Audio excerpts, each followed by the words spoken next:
Well, hello. It's kind of raining outside. I don't know if you can hear it, but I left the window open this time.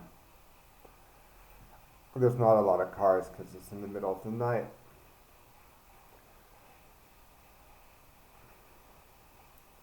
Often, technology is presented as like this is evolution, this is the way the world has gone, it's one in the marketplace of ideas, and we got to be able to live with it, and there are no viable alternatives.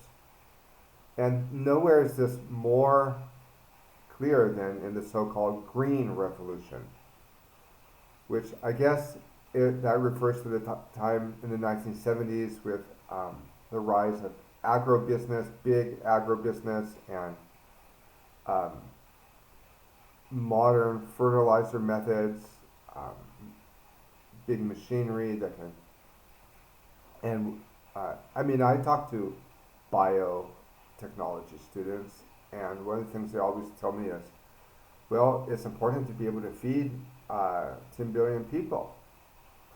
As if who's doing the feeding? Who's deciding?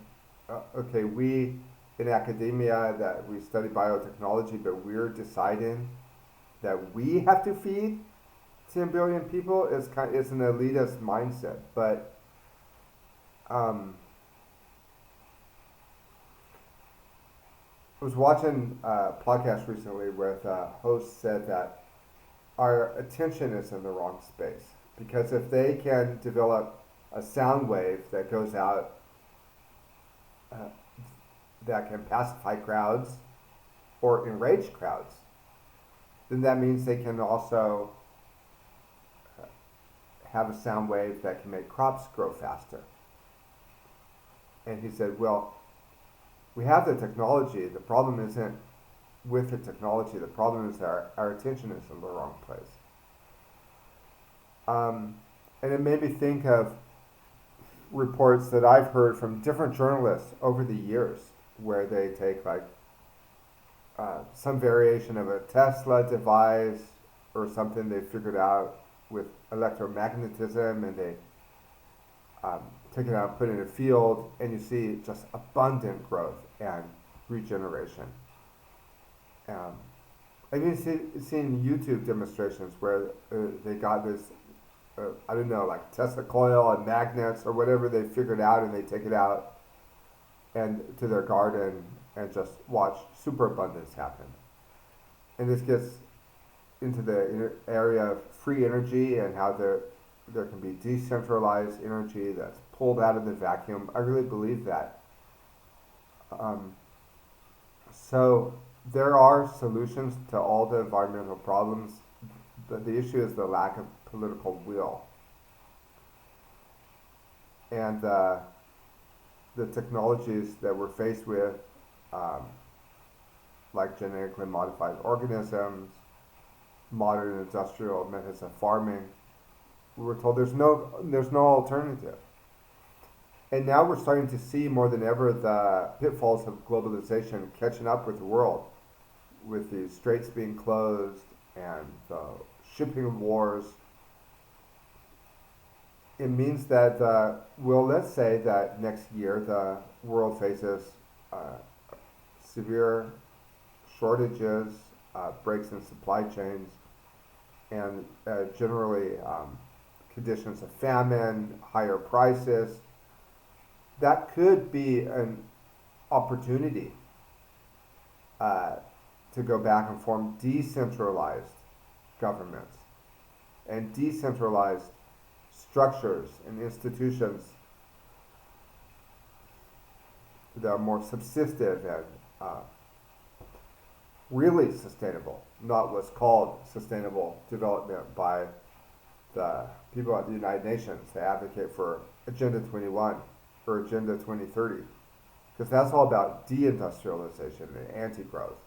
I think all the evidence points to the fact that it's actually human development and growth, which is the way out of the environmental crisis.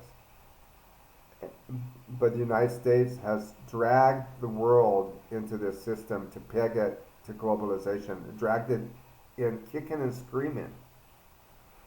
And now with the end of the dollar, the national debt in the United States spiraling out of control, um, and all these things. The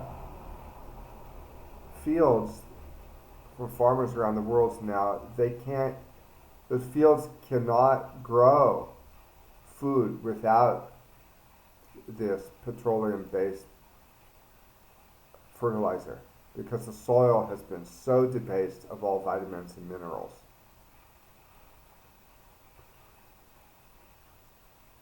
So I don't buy that the green revolution, I don't buy into this explanation that it somehow helped feed 10 billion people or however many people that live on the planet, and that somehow lifted people out of poverty.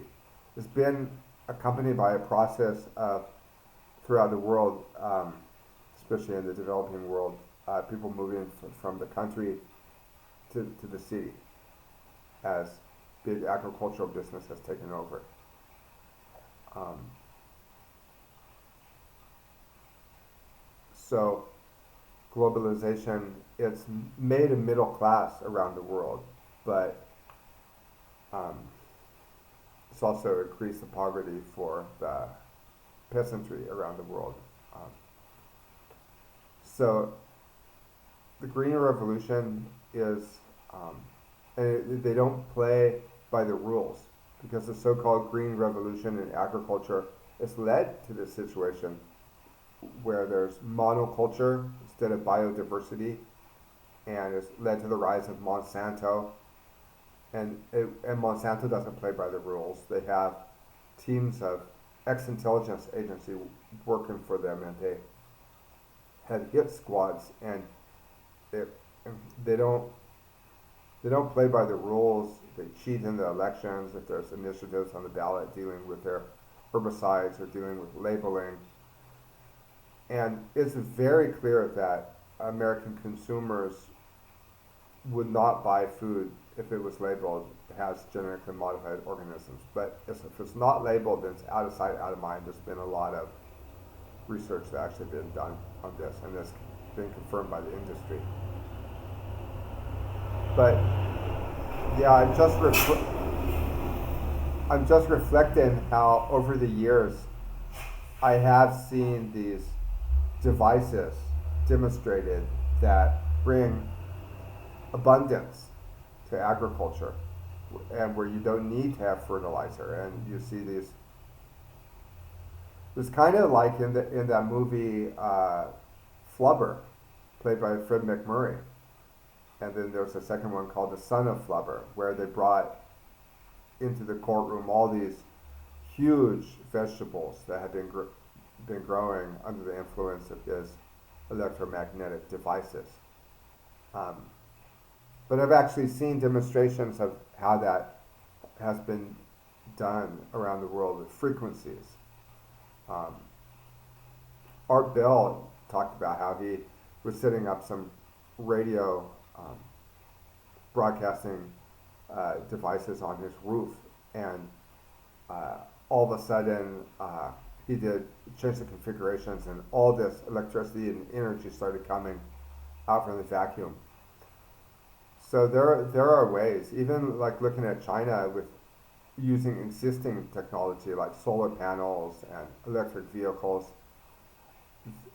they're not feeling the push or they're not feeling the crunch and the restrictions from this oil shortage, because they've converted enough of their economy to solar panels and to electric vehicles that, yeah, they're hurting from the lack of petroleum, especially the lack of diesel, but the United States is hurting more. And as we near the end of the strategic petroleum reserves in the United States, it's really a time when we want to think about changing our profligate ways and maybe looking for alternatives. And voices have talked about a better alternative for how to empower our communities, and better alternative for how to grow our food, and better alternatives for how to educate young people, and better alternatives for how to deal with medicine. Maybe now's really a time when we should consider these voices, because